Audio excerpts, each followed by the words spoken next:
कार्याचं, तुमच्या सगळ्यांच्या मेहनतीचं आणि तुमच्या सगळ्यांच्या यशाची आज हा सुंदर असा सोहळा आहे की जो आम्ही फर्स्ट टाइम अनुभव करतोय.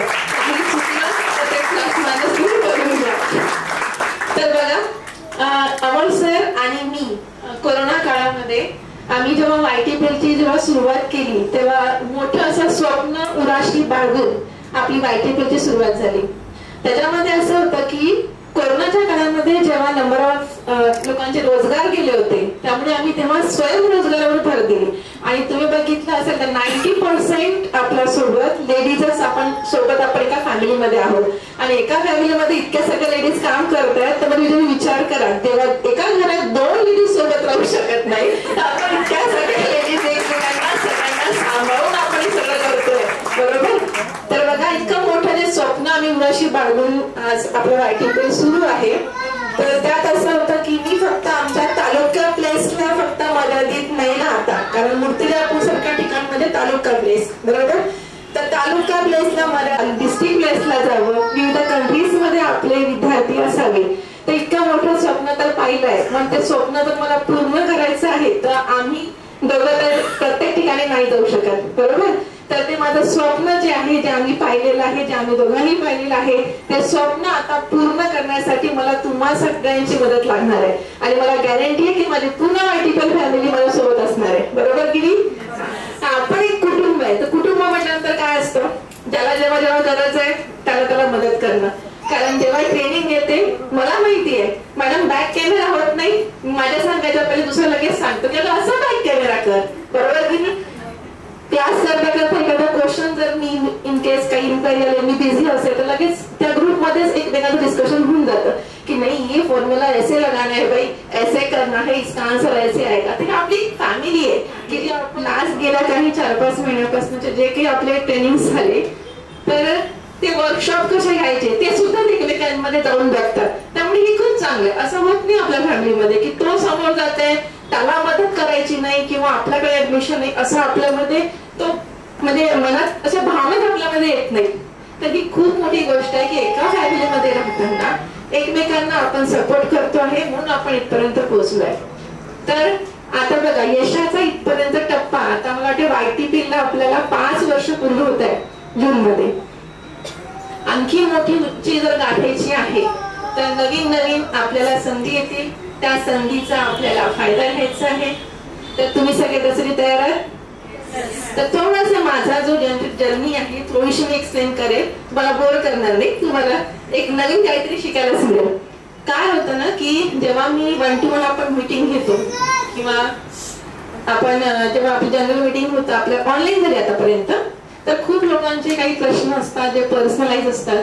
तर तुमच्या सगळ्यांचे प्रश्न इथे सॉल्व्ह करायचा मी प्रयत्न केला पण मला असं जाणवलं आहे की ते प्रश्नाकडे ना तुम्ही इतकं ज्या ज्या गोष्टीला आपण लेट गो करू शकतो ना त्या गोष्टीला लेट गो करायला शिका. तर त्याच्यासाठी माझा एक्सपिरियन्स थोडासा 5 मिनिटात सांगते की इथपर्यंतची जर्नी कशी होती. कारण ही आपली पहिली मीटिंग आहे आणि मला नाही वाटत की कोणाला तरी याच्याबद्दल माहिती असेल. ते रिलेटिव्ह आहेत त्यांना माहिती असेल पण बाकीच्यांना नाही माहिती. तर 12वी सायन्स केल्यानंतर जेव्हा आठवते की डॉक्टर व्हायचं होतं पण डॉक्टर नाही होऊ शकली तर मग सेकंड ऑप्शन म्हणून BSc ला ऍडमिशन घेतली. तर BSc ला ऍडमिशन घेतल्यानंतरही असं होतं की आता BSc जे असेल ते भेटेल ऍडमिशन घेतली. कदाचित तुम्हाला आता भेटायचं होतं मला म्हणून तेव्हा BSc ला ऍडमिशन घेतलेली.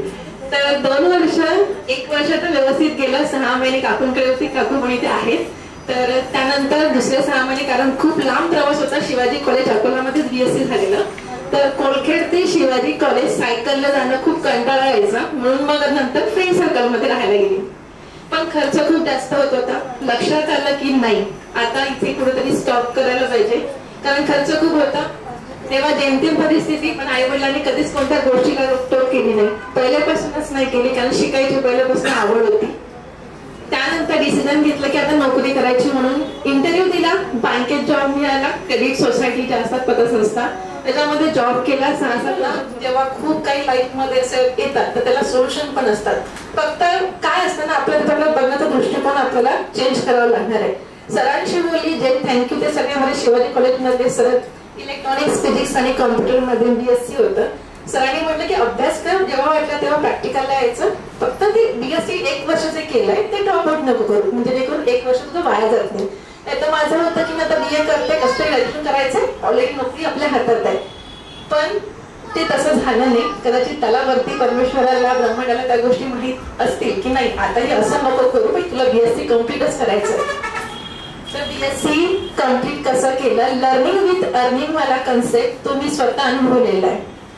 बँकेत जॉब करायचा 10 ते 7, जेव्हा जेव्हा वेळ मिळेल तेव्हा प्रॅक्टिकल करायचे. आणि माझ्या सगळ्या फ्रेंड्स लोकांना धन्यवाद की त्यांनी ते प्रॅक्टिकल करताना खूप मदत केली, कारण ते स्पेशल माझ्यासाठी थांबायचे. आम्ही लोक प्रॅक्टिकल करायचं, कारण फिजिक्सचं डिपार्टमेंट तुम्हाला माहित आहे, ब्लॅक कलर डार्क रूम, त्यामध्ये जमता दोष दिला नाही. कारण पहिल्यापासून होतं की जे काही लाईफ मध्ये होतंय आपल्यासाठी चांगलं होणार आहे म्हणूनच होतंय. पण बँकेचा जो प्रवास होता ना तो अप्रतिम होता. तिथे गेल्यानंतर समजलं की लोक काय असतात, पैसा काय असते, त्या वयातच समजलं. फर्स्ट इयर सेकंड इयर नंतरच समजलं की पैसा काय असते. कारण पैसा आहे, बरोबर आहे, त्यालाही तितकंच महत्व आहे, त्याच्याकडे तितकं दुर्लक्ष करून चालणार नाही. त्यामुळे पैशाचा रिस्पेक्ट त्या वयातच समजलेला होता. बँक मध्ये असताना वेगवेगळ्या प्रकारचे लोक येतात, तुम्हाला माहिती आहे, बरोबर. तर त्यामुळे त्या प्रत्येक लोकांना हँडल कसं करायचं हे तिथून शिकले. तर तो बँकेचा प्रवास झाला. कॉम्प्युटर सायन्स असल्यामुळे सरांशी ओळख झाली असं म्हणायला हरकत नाही. जे काही कॉम्प्युटरचं नॉलेज आहे ते सरांमुळे आज आहे. आणि कॉम्प्युटर बीएससी कॉम्प्युटर झालं. आणि त्याच्यानंतर 1 वर्ष, त्याच्यानंतर मी 2 वर्ष एटीडीचं क्लास एटीडी केलं, कारण ड्रॉइंगची पण तितकीच आवड होती. आता जेव्हा मी एटीडी केलं तर लोकांनी मला मूर्खात काढलं, काय बीएससी केलं, बँकेत जॉब करते आणि आता एटीडी करते. तुम्हाला कशात आवड आहे, तुम्हाला ते करायचं आहे का, हे तुमचं तुम्ही ठरवायचं. आणि ते कोणाचंच ऐकलं नाही, एटीडी केलं तर आज कॅलिग्राफीचे क्लासेस घेते. आज समर कॅम्प जेव्हा घेतला तेव्हा सगळ्या गोष्टींचा मला सपोर्ट झाला. एटीडी केलं, त्याच्यानंतर 1 वर्ष बँकिंगचा डिप्लोमा केला, जेणेकरून पेमेंट वाढतं. हे सगळं केलं. म्हणजे लर्निंग विथ अर्निंग, किंवा जे तुम्ही सगळे मला रिझल्ट सांगता ना की मॅडम तुम्हाला थोडी माहिती, सगळं थोडंसं कुठतरी मॅनेज करा. ठीक आहे, हे मी माझ्या अनुभवातून सांगते म्हणून मी तुम्हाला सांगते. तर म्हणायचं असं आहे की एटीडी झाल्यानंतर तर एकमेकांची स्ट्रगल कुठतरी पाहिली होती. त्यामुळे थँक्यू की लाईफ पार्टनर खूप चांगला मिळाला. लव्ह मॅरेजचं अरेंज मॅरेज मध्ये रूपांतर झालं. आणि माझ्या सगळ्या माहेरच्या लोकांना सगळ्यांना धन्यवाद, त्या सासरच्या लोकांना धन्यवाद की त्यांनी सगळं काही लव्ह मॅरेज अरेंज मॅरेज मध्ये जेव्हा रूपांतर झालं तर माहिती होतं की थोडंसं काहीतरी कुटुंब म्हटल्यानंतर थोडसे काहीतरी असतंच. ठीक आहे, तर लगेच बीएडची एक्झाम कुठतरी दिलेली होती, तर बीएडला नंबर लागला. हाताला मेहंदी तशीच होती. लग्नाच्या 5व्या दिवशी मी बीएडच्या कॉलेजला होती, तर ते पण कारंजाला. तर तिथून मूर्तिजापूर आणि कारंजा तुम्हाला माहिती आहे, रोज अपडाऊन, ते पण नवीन नवरी. जेव्हा लोक मला घरी यायचे तर सासपासून कॉलेजमध्ये, तर विचार करा घरची परिस्थिती काय असेल. ते पण सगळं झालं. नंतर यश झाला, थँक्यू तो यशाला. आणि यश म्हणजे एकदम लाईफ चेंजिंग यश आहे. त्यानंतर यश 3 महिन्याचं असताना MSc ला ऍडमिशन घेतली. तो आठवतो मला, मी जेव्हा टीचर ट्रेनिंग घेते ना, आता ह्या मॅडमचा मुलगी मला माहिती आहे, जे मी आता टीचर ट्रेनिंग घेताना जे लेडीज आहे ते खरोखर ते अक्षरशः बाळाला बाजूला घेऊन बसतात, कोणी त्याला मांडीवर घेऊन बसतं. थँक्यू त्यांचे लाईफ पार्टनर जे इथे असतील किंवा जे नसतील इथे सध्या अवेलेबल, त्या सगळ्या लाईफ पार्टनर्सला थँक्यू. तुमच्यामुळे हे सगळे जे YTPL चे मेंबर्स घडते आहे, तुम्ही त्यांना लोकांना मदत करताय, तर खरोखर तुमचे त्यांना तेवढीच गरज आहे. तर म्हणायचं असं आहे की त्या छोट्याशा यशला घेऊन MSc केलं. नेमकं काय असते, पेपर असला की लहान मुलं रडतात, काम असलं की लहान मुलं रडतात. तर हे सगळं अनुभव मी घेतलाय. त्यामुळे मी क्लास सुरू असताना भावना मॅडमला नेहमी म्हणायची, अहो तिला मानू नका ना, थोडंसं जवळ घ्या, काही फरक पडत नाही. तर त्यांना ट्रेनिंग करता करता सांगा की ही का माझ्या मनामध्ये करते, पण असं नाही. तो अनुभव मी घेतलेला आहे. त्यामुळे जेव्हा जेव्हा ज्याला पॉसिबल आहे मी ते कॅमेरा ऑफ करा, डोंट वरी. तर अनुभवातून गेलेली आहे म्हणून ह्या सगळ्या गोष्टी. शाळा सुरू करायची, शाळा सुरू झाली, 2 वर्ष शाळा सांभाळली. पण असतं ना कुठेतरी काहीतरी होतं आणि पूर्ण प्रवास जो आहे तो शून्यातून सुरुवात करायची वेळ आली. शून्यातून प्रवास करताना जेव्हा अशी परिस्थिती आली, त्या परिस्थितीला दोष देत नाही किंवा त्या कोणत्या व्यक्तीला किंवा कोणाला दोष द्यायचा नाहीये.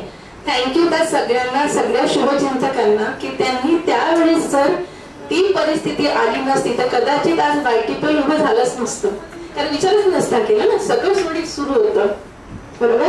तर शून्यातून जेव्हा आलं तेव्हा प्लास्टिकच्या भांड्यातून आम्ही दोघांनी संसार सुरू केला, पण परत पलटून कोणाकडे बघितलं नाही. तेवढं आपल्या सगळ्या लेडीज मध्ये आणि आपल्या लाईफ पार्टनरशी जर तुम्ही चर्चा केली तर सगळ्या गोष्टी सॉर्ट आउट होतात. चर्चा करायची, वाद नाही करायची. नवऱ्याने लाईफ पार्टनर सोबत ना चर्चा करायची असते, वाद नसते करायचं. कुठेतरी तो बोलताय तर थांबून घ्यायचं, ऐकून घ्यायचं, मग आपलं सांगायचं, ठीक आहे. पण चर्चा करणं हे तितकंच महत्वाचं आहे. सोबत शाळा, समर ज्युनियर कॉलेज, 11वी-12वीची मुलं, सिनियर कॉलेज त्याच्यापेक्षा मोठी मुलं. त्यामुळे काय झालं ना, इथून इथपर्यंत शिकवायचं कसं ना हे सगळं समजून गेलं. त्यामुळे मी तुम्हाला काय सांगते की शिकताना अगदी लहान मुलासारखं म्हणून शिका, असं शिका की जसं तुम्ही आता नर्सरीमध्ये आहे, बरोबर. पण काही कारणास्तव परत देवाने दाखवलं की शाळेतून निघावं लागलं. कदाचित त्याला मान्य नसेल की बाई ते शाळेत राहू नको, पण तिथे कुठेतरी डिप्रेशन मध्ये गेल्यासारखं झालं की इतकं केल्यानंतरही मला आता त्या शाळेत चालवायला मिळणार नाही. कारण खूप एक तर मुलांसोबत एक लगाव झालेला असतो आणि जे आपण एक हाडाचा टीचर म्हणतो ना की आपल्याला ते शिकवायची एक आवड झालेली होती, तर तसं होतं. पण तिथे मग आता ठीक आहे, सिच्युएशन आली आहे. थँक्यू लाईफ पार्टनर्सला की त्यांनी मला पूर्ण सपोर्ट केला की तिथून बाहेर निघायचं, म्हणून आपल्या अबॅकसला सुरू झाला. यश जेव्हा मला नर्सरी KG1 मध्ये होता तेव्हा अबॅकस क्लास शिकली. माझ्या त्या मेंटरला थँक्यू, संगीता मॅडमला, त्यांच्याकडे मी शिकली. पण त्याच्यामध्ये मी भरपूर काही चेंजेस केले की मला जे पाहिजे होते मी त्याला अपडेट करत गेले. म्हणायचं असं आहे की आता काही काळानंतर शाळा बंद झाली होती, समर कॅम्प बंद झाला होता, पण कॉलेज आणि दुपारचं कॉलेज सगळं सुरू होतं आणि दुपारच्या ट्युशन्स आणि हे सगळ्याच्या सगळं जे आहे आपल्या अबॅकस क्लासला सुरुवात झाली. मग तुम्हाला काय वाटतं, पहिल्या दिवशी अबॅकस क्लास सुरू केल्यानंतर मला 100 पोरं असेच मिळाले असतील का? नाही होत. खूप त्याच्या मागे होतं. आम्ही मूर्तिजापूरमध्ये जेव्हा अबॅकस क्लास सुरू केला होता तेव्हा मूर्तिजापूरच्या लोकांना अबॅकस मधला ए पण माहित नव्हता. तर समर कॅम्प मध्ये आम्ही लाईव्ह डेमोज क्लास मुलांची दाखवत होतो की याला अबॅकस म्हणतात. प्रत्येक शाळेमध्ये आम्ही फिरलो, उन्हाळा असो की काही असो, प्रत्येक गावागावात आम्ही फिरलो होतो की अबॅकस काय असते, वैदिक काय असते आणि हे का बरं करायला पाहिजे, का बरं काळाची याची गरज आहे, का बरं मग विद्यार्थ्यांना नंतर मग प्रॉब्लेम जातोय. जर 1ली ते 10वी पर्यंतचा सिलेबस जो आहे, बेसिक कन्सेप्ट जो आहे तो त्याच्यामध्ये कव्हर होत आहे. मग का बरं ह्या गोष्टी करायला पाहिजे हे लोकांच्या माइंड मध्ये जेव्हा जेव्हा समजायला लागलं आणि जेव्हा जेव्हा आपल्या क्लासमधून आता जवळपास रेग्युलर आपल्याकडे 400+ स्टुडंट क्लासला येतात, जे येऊन गेले त्यांना माहिती आहे. पण आता ते जे विद्यार्थी आहेत त्यापैकी नंबर ऑफ विद्यार्थ्यांनी पूर्ण लेवल्स पण कम्प्लीट केला असं कोणी नाही. आता विद्यार्थी जे समोरचे जे पालक आहेत त्यांना पूर्ण 100% विश्वास आहे की हे 100% किती कामाचं आहे. कारण काही विद्यार्थी मोठ्या मोठ्या जॉबवर आहेत. आता तर एक MBA क्लिअर झालं, आताच मंथ मध्ये आला. तर ह्या सगळ्या गोष्टी होतात. तर मला असं म्हणायचं आहे की माझी जी जर्नी होती एका यशपासून सुरुवात केली, आता नंबर ऑफ यश आपल्याकडे आहेत, बरोबर. तर ते एका फक्त मूर्तिजापूर पर्यंत मर्यादित नाहीये, ते पूर्ण वेगवेगळ्या कंट्रीज मध्ये आहे, वेगवेगळ्या स्टेट मध्ये आपण काम करतो आहे, वेगवेगळ्या जिल्ह्यामध्ये आपण काम करतोय. तर आता थोडस आपल्याला काय करायचंय, आपल्या स्वतःवर काम करायचं होते ना दिवसाची, थोडस पॉझिटिव्ह वेनी करा. आता मग म्हणा की तुम्हाला काय माहिती मॅडम, सकाळी उठल्याबरोबर घर झाडायचं, चहा ठेवायचा, मिस्टरचा टिफिन करायचा, मुलाचा टिफिन करायचा, की आवरायचं, दिवसभराचं काय सगळं आपल्या डोक्यात असतं, मान्य आहे. पण स्वतः जे जे तुमच्याकडे आहे ना त्या त्या गोष्टीला थँकफुल तर राहा, ग्रेटफुल तर राहा. कदाचित ज्या गोष्टी तुमच्याकडे आहेत ना त्या इतर कोणाकडे नाहीये. तुम्ही जे स्वप्न, जे लाईफ सध्या जगता आहे ते लाईफ कोणाचं तरी स्वप्नातलं लाईफ असेल. तुमच्याकडे आज का चांगला लाईफ पण ऑटोमॅटिक सगळ्या गोष्टींमध्ये फरक पडतो. आणि आपली दुसरी महत्वाची गोष्ट की आपण ना आपल्याला मध्ये पेशन्स आणि पॅशन दोन्ही पण पाहिजे. पेशन्स, मॅडम वर्कशॉप घेतला, ऍडमिशन झालंच नाही, पण दुसरा वर्कशॉप घेतला, ऍडमिशन झालं नाही, काय करू. अरे थोडस पेशन्सने काम करा ना. वर्कशॉप घेतला आहे, सेमिनार घेतलाय, तुम्ही जे काही वेबिनार घेता, क्लासमध्ये कुठे पण तुमचं जे काही तुम्ही ऍडमिशन वाढवायसाठी, तसं की आम्ही तुम्हाला प्लस मध्ये तुम्हाला हे पण सांगतोय की ड्रॉइंग कॉम्पिटिशन, जे काही कॉम्पिटिशन पॅरेंट्ससाठी काय करता येईल, सगळ्या सोयी तुम्हाला अवेलेबल आहे, बरोबर. आणि याच्यासाठी काही तुम्हाला जसं मी मला काहीच नव्हतं माहिती, म्हणजे सगळं शून्यातून सुरुवात होती. पॉम्पलेट कसं छापायचं, ऍडव्हर्टाईज कशी बनवायची, सगळ्या गोष्टी तुम्हाला ऑलरेडी YTPL ऑलरेडी देते आहे. इमेज तुम्हाला देतो आहे, व्हिडिओ एडिटिंगचं सेशन तुम्हाला आम्ही शिकवतो आहे, बरोबर आहे. ईमेल एडिटिंग सेशन तुम्हाला शिकवत आहे, फेसबुक मार्केटिंग कशी करायची, इन्स्टा सगळं शिकवतो आणि तुम्हाला सगळं प्लस मध्ये मिळते. मी जेव्हा शिकली किंवा माझा जो काळ होता, मी जेव्हा सुरुवात केली 2014-15 मध्ये, तेव्हा या गोष्टी काहीच नव्हत्या. तर त्या गोष्टी तुमच्याकडे आहेत ना, मग त्या गोष्टीचा थोडासा फायदा घ्या, स्वतःला अपग्रेड करा आणि करावंच लागणार आहे. तुम्ही स्वतःला अपग्रेड नाही करणार तर मागचे येऊन समोर चालले जातील. आपल्याच मुलगा आपल्याला म्हणतो, हे तुला नाही येत मम्मी करायला, हे तुला जमत नाही, हा असं करावं लागतं. होते ना आपल्या घरामध्ये असं, तर हे असं होईल. त्यामुळे स्वतःला अपग्रेड करा. तुम्हाला किती अपग्रेड करायचं, तुमचे जे काही तुमचे प्रश्न असतात, तुमचे जे काही तुम्हाला काही अडचणी आल्या तर आम्ही नेहमी त्याच्यामध्ये सक्षम असतो. असं वाटते मी की पूर्ण करायचा आम्ही प्रयत्न करतो आहे. फक्त एवढंच आहे की आम्हाला पण तुमच्याकडे तेवढी अपेक्षा आहे. त्यामुळे स्वतःला अपग्रेड करा आणि थोडासा पेशन्सने काम करा. लगेच वर्कशॉप झाला तर लगेच तो विद्यार्थी आपल्याकडे ऍडमिशन करेल असं नसतं. कधीतरी तो येऊन गेलेला असतो आणि तो कधीतरी नंतर येतो आपल्याकडे ऍडमिशन करायला, असं होतं. समर कॅम्प मध्ये जे विद्यार्थी असतील ना, आता आपल्यापैकी सगळे मॅडम माझे विद्यार्थी होते समर कॅम्प मध्ये, तर म्हणायचं असं कधीतरी ते विद्यार्थी आपल्याकडे शिकून गेलेले असतात, त्यांना माहिती असतं आपला कसं शिकवतो, आपला रिझल्ट काय आहे, आपला आउटपुट काय आहे. किती वेळाने ते नंतर आपल्याकडे ऍडमिशन करतात किंवा जे तुमच्याकडे शिकून गेलेले असतात ना, ते त्यांचे लहान बहीण भाऊ यांना सांगतात, मग ते आपल्याकडे येतात. त्यामुळे पेशन्स असणं तितकंच महत्वाचं आणि पॅशनेटेड म्हणून शिकवायचं. टीचर हा इथूनच लावायचे, नुसतं फक्त मला माझ्याकडे वेळ आहे तर मी कसं वेस्ट करू असं करून नाही जमणार. तितकंच पॅशनेटेड राहा, लर्निंग प्रोसेसमध्ये राहा, स्वतःला अपग्रेड करा. ज्या गोष्टी काही लक्ष द्यायची गरज नाही. आता मी काही अनुभव तो पण घेतला. लेट गो करायला शिका असं का म्हणते, कारण जेव्हा ऍडमिशन करतो मॅडम XYZ, समोर आमच्या इथे क्लास आहे, मागे हा क्लास आहे, इकडे तो क्लास आहे, त्यांच्याकडे असं असतं, आपल्याकडे असं असतं, त्यांची तेवढी फी आहे आपल्याकडे.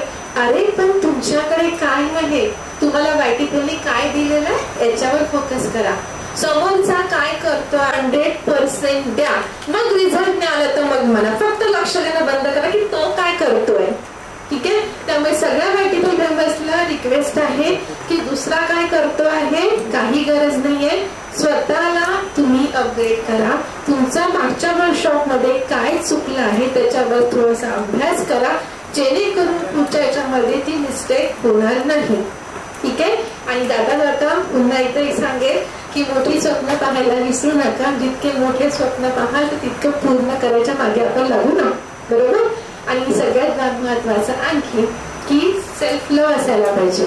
ठीक आहे. आता सेल्फ लव्ह म्हटल्यानंतर असं नाही की मला वाटते मग तसं मी काही पण करेल, म्हटलं तर स्वयंपाक नाही तर नाही केलं तुपाशी असं नाहीये. ठीक आहे. सेल्फ लव्ह म्हणजे आपल्या लाईफमध्ये 4 पिलर्स महत्वाचे आहेत. सगळ्यात महत्वाचं म्हणजे तुमचं हेल्थ, दुसरं महत्वाचं म्हणजे वेल्थ, रिलेशनशिप आणि करिअर. हे 4 पिलर्स जे आहेत हे फार महत्वाचे आहेत, बरोबर.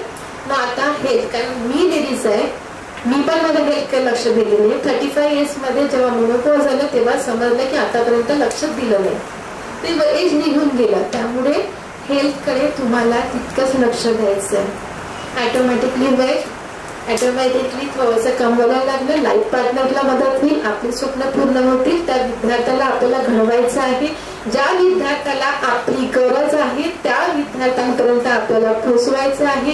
कारण हे जे करतो आहे आपण ही आज काळाची गरज आहे आणि आपण काहीच लपवत नाही.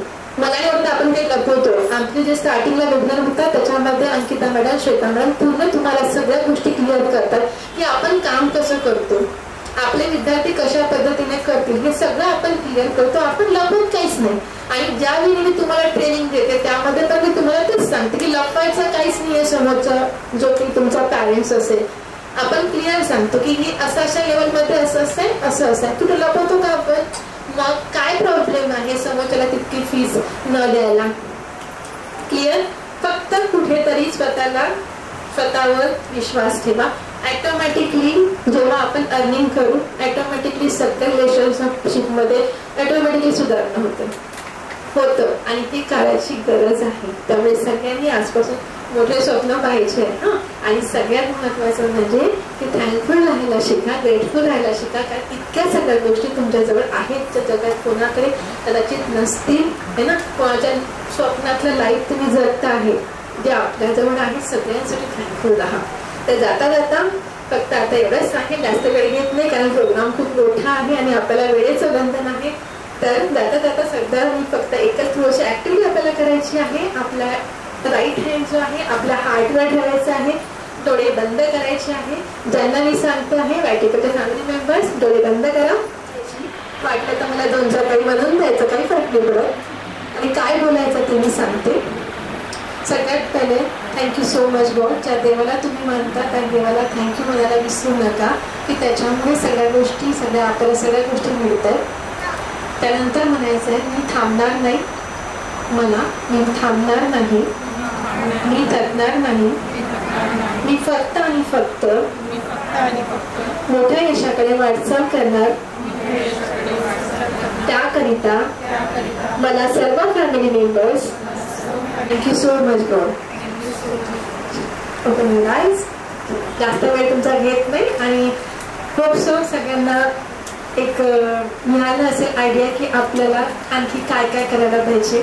ओके, तरी पण तुमचे काही प्रश्न असतील तर आपण भेटूच मीटिंगमध्ये.